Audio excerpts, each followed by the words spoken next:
Now get this, more Americans now view former President George W. Bush favorably than unfavorably for the first time since 2005. That's according to a Gallup poll released on Tuesday. 49% have a positive view of Bush, while 46% see him in an unfavorable light. His ratings have risen by more than 10 points among both parties since he left office. As they say, time heals all wounds.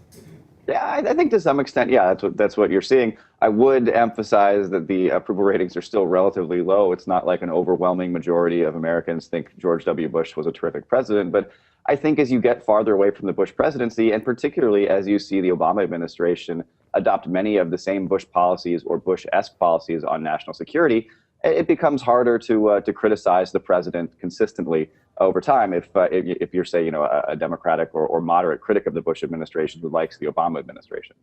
So, I mean, beyond that, though, why do you think we're seeing this shift? Is it a matter of people forgetting? Is it the fact that people are linking President Obama with some of the positions that George W. Bush has, or is it more than that?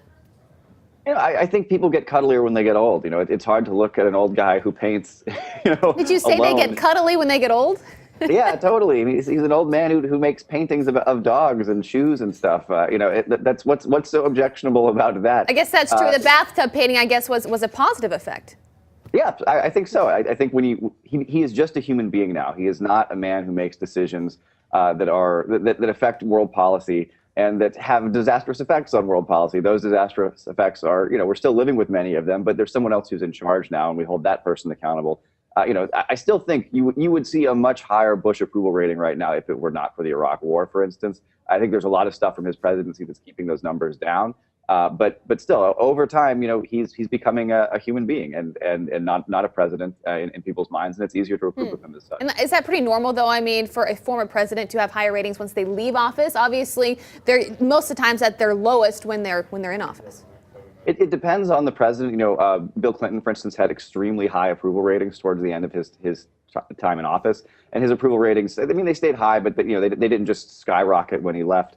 I think George W. Bush really didn't have anywhere to go but up when he left office. He was really deeply disapproved of by the American public.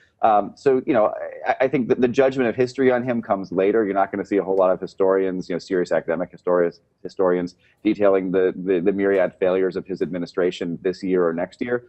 And so I think for the next couple of decades, probably for the rest of his life, you'll see those numbers sort of gradually creep up.